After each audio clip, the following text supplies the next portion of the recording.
Welcome to True View, where we bring the small group experience to homes and hearts. I'm Jamie Shaver, and this is my co-host, Julie Van Gorp. And today we have with us Kate, Deanna, and Angela.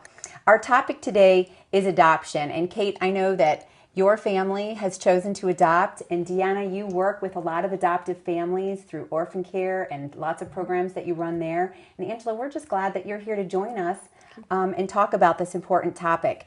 Because we see immediately when we look to Scripture, Ephesians 3:29, it says, "And if you belong to Christ and are in him, Abraham's seed, then you are Abraham's offspring and spiritual heirs according to the promise." So really, we're all adopted. You can look at Scripture and recognize Christ himself is an advocate for adoption to the point of death. And Jamie, I think when God says something in his word, he means it if he says it one time, but when he says it multiple times, we can know it's important to him.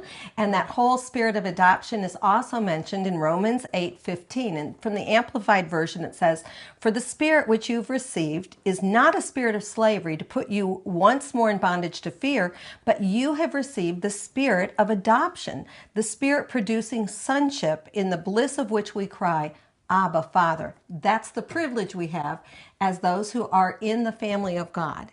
So knowing that, and that adoption is important to God because he did adopt us with his blood, do you all think that adoption is something that every Christian should do? Yeah, I do. You said it exactly. You know, God adopted us. How can we do any less for the millions of kids that need homes and families? And interestingly enough, I know there's some debate, about is every Christian called to adopt, or do you have to be called, or is it for everybody? And I just recently read something that was written by an adoptee, and he said, that he hates. He's an adult now, but he said he hates it when people say you have to be called to adopt, because he said, that's like telling my 4-year-old self when I was in need of a home, like, I don't want you. And I just thought that was so true. So while maybe not every single Christian is called to adopt, I think it is more widespread, more needed than the Christian church is standing up to do. Mm-hmm. Or at least maybe be asking that question, is that something that God may want me to do? Right. What do you think, Kate? Do you think that it's something that every Christian should consider? I think you are called, but like Deanna, I think a lot more people are being called that maybe aren't hearing the call. Does that make sense? Sure. Because I don't believe God intends for all these children to not have families. So I do believe that God wants children and more children to have homes. So I do feel like more and more people need to step up. Was that why you adopted? Yeah, I had already felt called. God really worked in our lives. I had felt called, but my husband was digging his heels in, and a family situation had come up where there was a child amongst our family who needed a home. And I just looked to my husband and I said, well, we can take him. And he just kind of went, oh, here we go. How many children did you have at that point already, Kate? We had 3 boys at that point. Okay. And since then we have 2 more. We adopted and we had another child. But yeah, so he kind of dug his heels in a little, but he had felt that calling at that point and he knew. So that's kind of how it happened for us. And I still have that pang to adopt, and he's got his heels dug in. So I just keep saying, so that means there might be more. Yes. So I just have to wait on my husband. So. Well, that's a good thing to be doing. Yes. And right. You've adopted children as well, right? Yes, we've adopted 2 children. We have 2 biological children, and then we adopted 2. They're not siblings, but they were in the same orphanage in Russia. Mm-hmm. Okay. Yeah. My husband and I actually always wanted to adopt, even when we were dating. My brother adopted a child.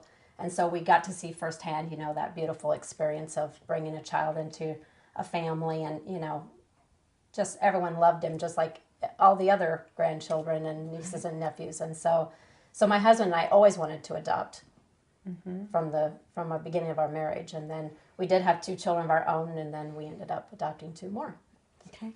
Deanna, one of the questions is Kate had said she adopted from a family situation. Mm-hmm. Yours was an international adoption. Could you give us an idea, because of you being with orphan care, are more of the adoptions from family members? Is it domestic, international, or do you have a sense of... I don't know. I think it's pretty evenly split. I think, we talked about, are all Christians called to adopt? And I think we are. we're not all called to adopt internationally, or we're not all called to adopt out of the foster care system. Or what about adopt babies? I mean, is there a place where maybe you're called to adopt a 17-year-old or a 14-year-old? Do you find that people push back to that idea? Are there more families that are just wanting infants?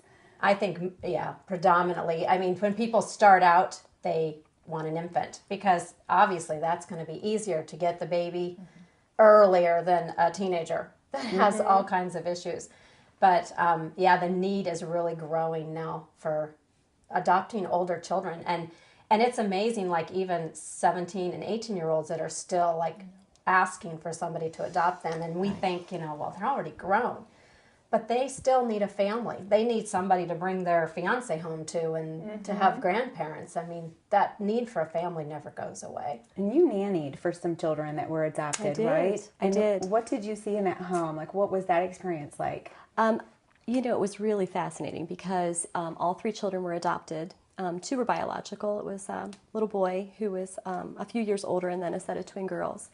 And they were always very open with the children from the time they could understand. It was something that was always talked about. See, I love that because that was one of the things, like, I wonder, like, how and when do you tell someone, tell the child that they're adopted? So that family chose. Yeah, it was just always part of who they were.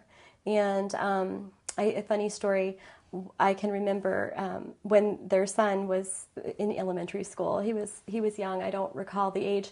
And he came home from school, and it was a day when they were talking about who your parents are.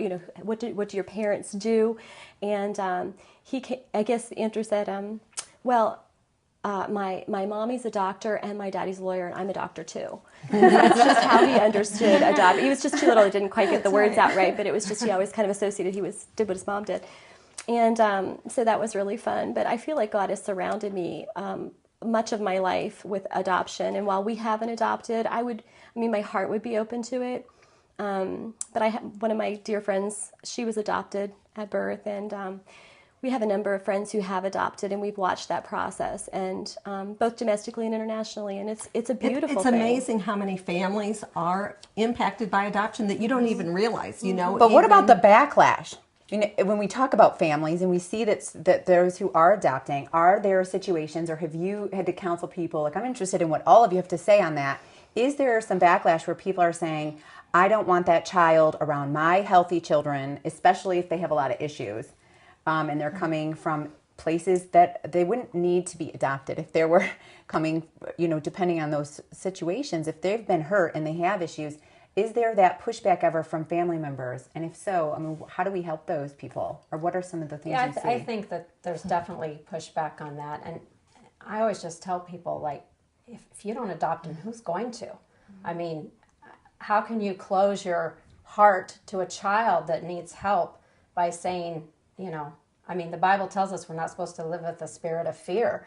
And that's just fear of, like, how will this child impact my family? It's also selfish yes. too. And sometimes, I feel like that can be a selfish thing, because we've heard that in the group. I'm in Deanna's, the support group she runs, and you hear some struggles. There is struggles with bringing a child into your home when they're older. They haven't had love when they're young, but that doesn't mean they're dismissed. Oh, you have trouble, so we're not going to bring you into our family. Right. Because exactly like Deanna said, then who's going to take them? So we just Jesus didn't do the task. Exactly. And if you go back and say, gee, do I have issues and God adopted me? Yes.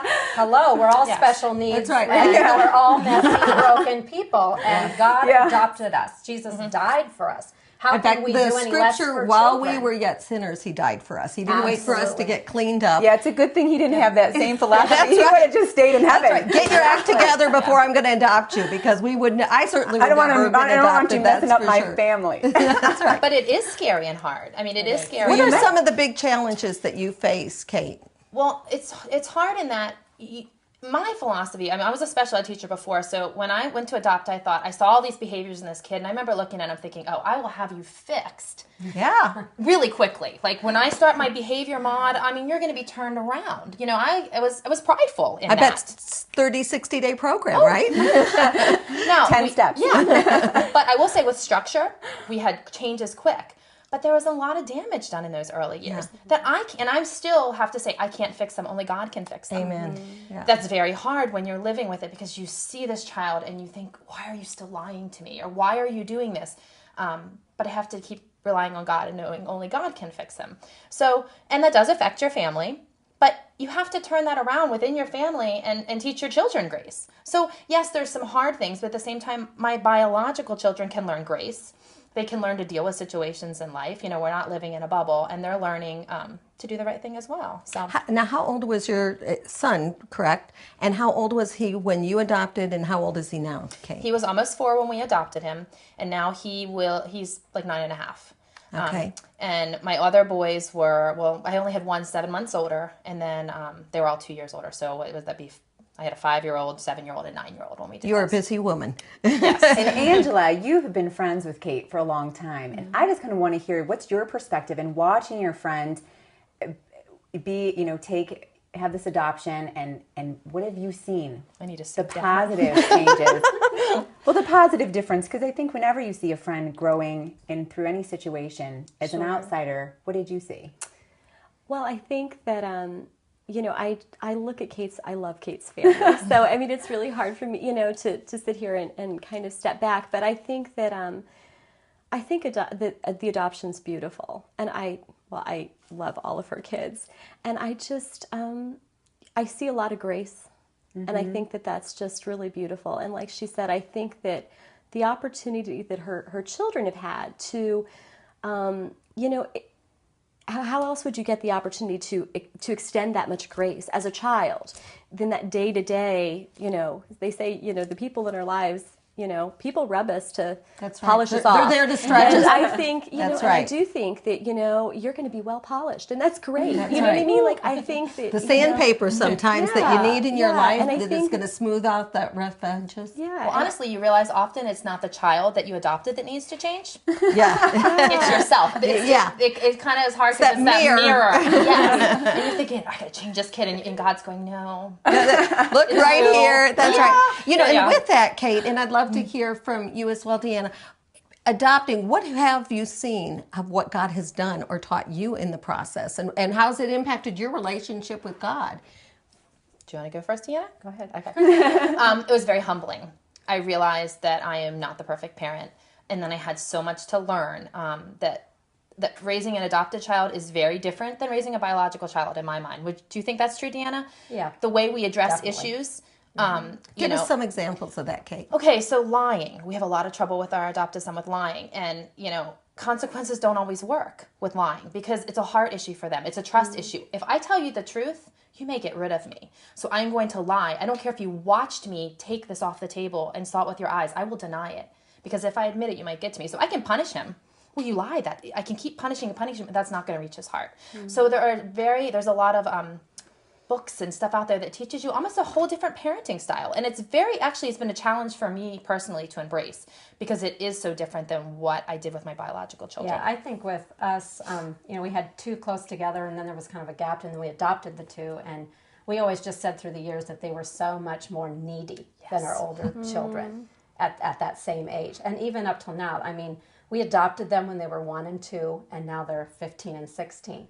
But emotionally, they're so much more needy because children that are adopted, our children were both adopted out of an orphanage in Russia. So, but even foster care or anything, from the beginning, they miss out on those things that they should get. That nurturing. That nurturing, that bonding of, the things that we do with our newborn baby, and just as they're growing, just all that physical touch and that bonding is not there.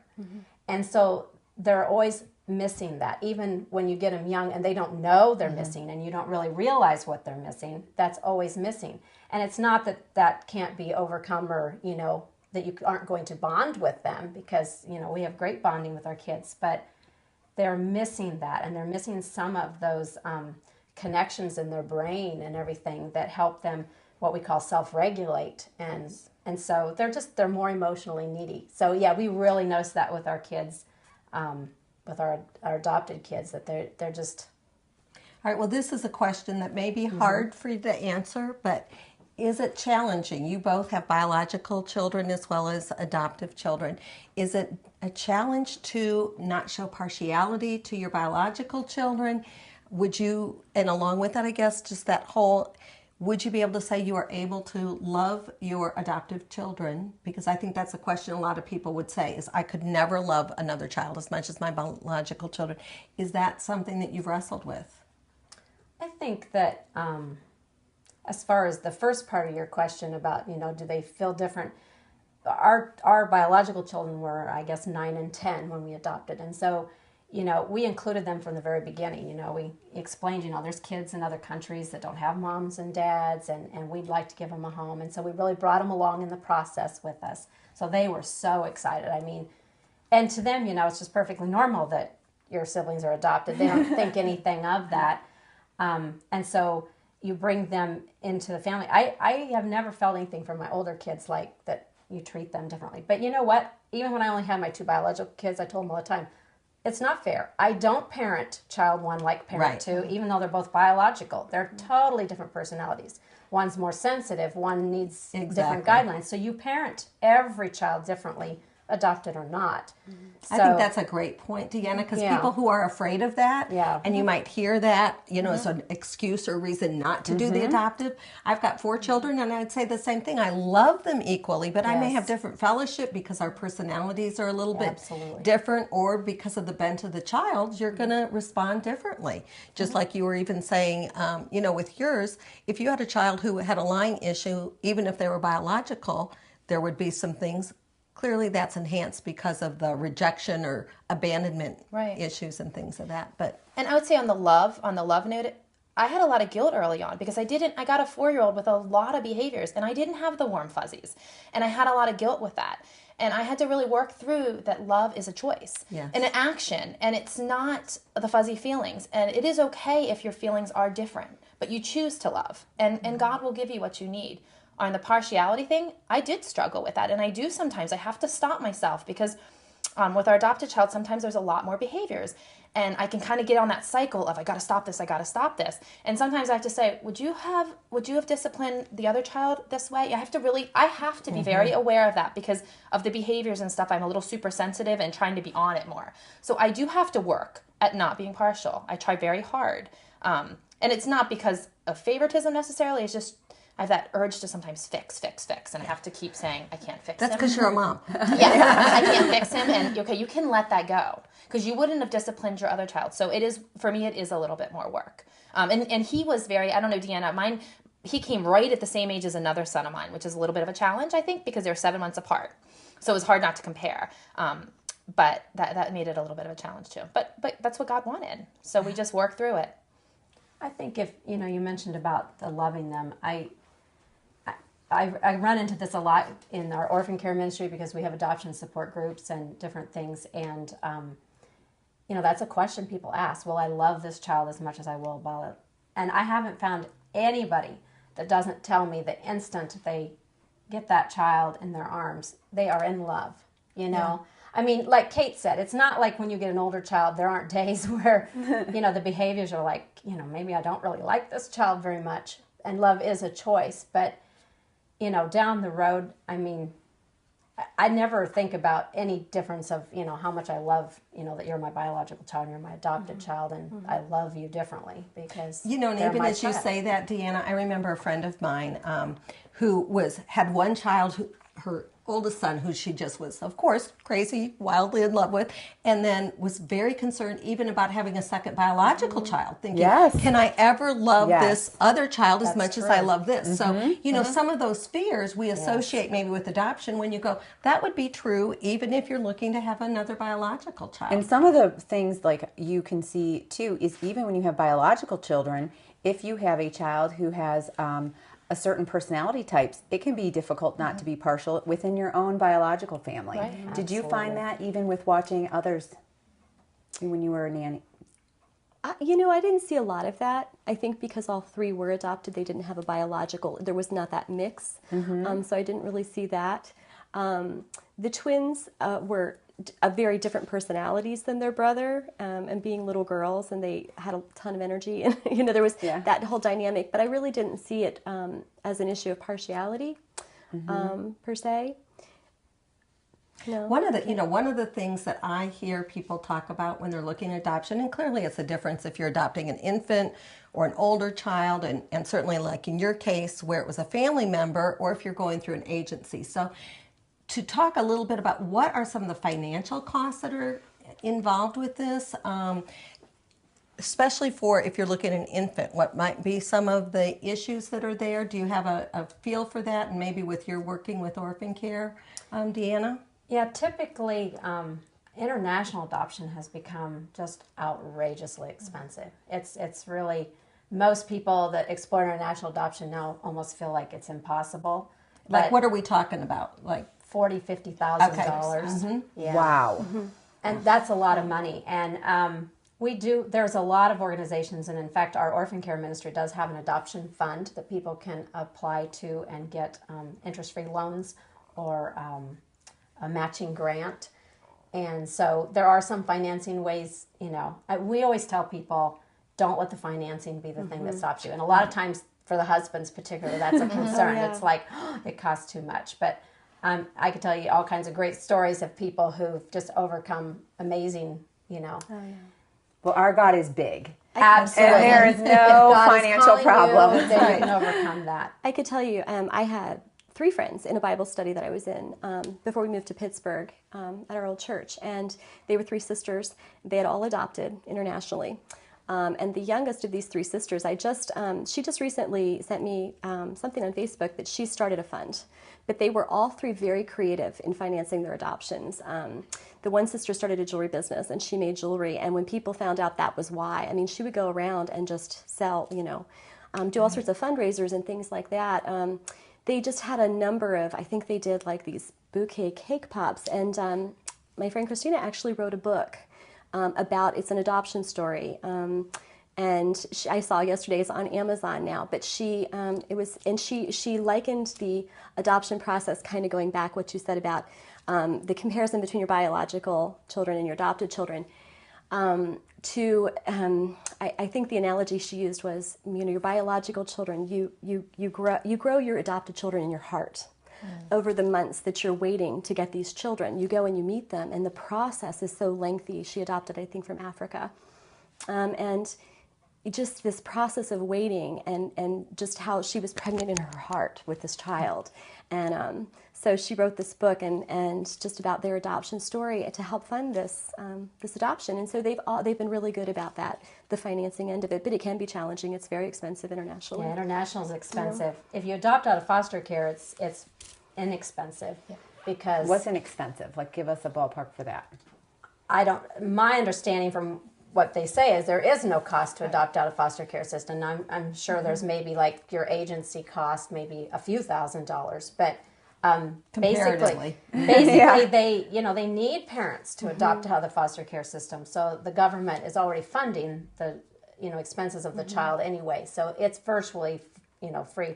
As far as like a private infant adoption, I'm not really sure. That is one area I think a lot of that depends upon if you're going through a private agency or if you're going through an attorney and how that might be. But again, for parents who are looking for adopting an infant, oftentimes that's because they are inability to conceive on their own, so they've got to weigh that cost against in vitro and the other expensive options that could be there. And I think we look again and think of the cost that God paid for each one of us. We could never repay that. And you look and go, all right, if God was willing to give extravagantly to bring us. And I just got to say something about that, Julie, because I think this is amazing. When you really think about God, He is abundant in all things, yet He chose to give the one thing that He did not have in abundance. It was His only Son. Yeah. And when I really that sunk in, it was huge. Yes. He is such an abundant God, and yet gave that one thing that He did not have an abundance of.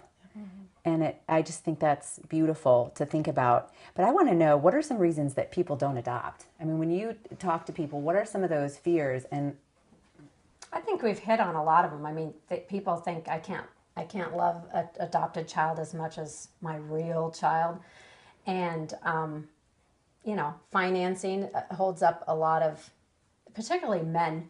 In most cases, it's the woman, the wife, who really gets the heart for adoption, and we call them the dragger and the drag. And they drag their husband into it. And I always tell people, if you're in that situation and you feel like God wants you to adopt and your husband, pray, pray, pray. Mm-hmm. Don't nag him.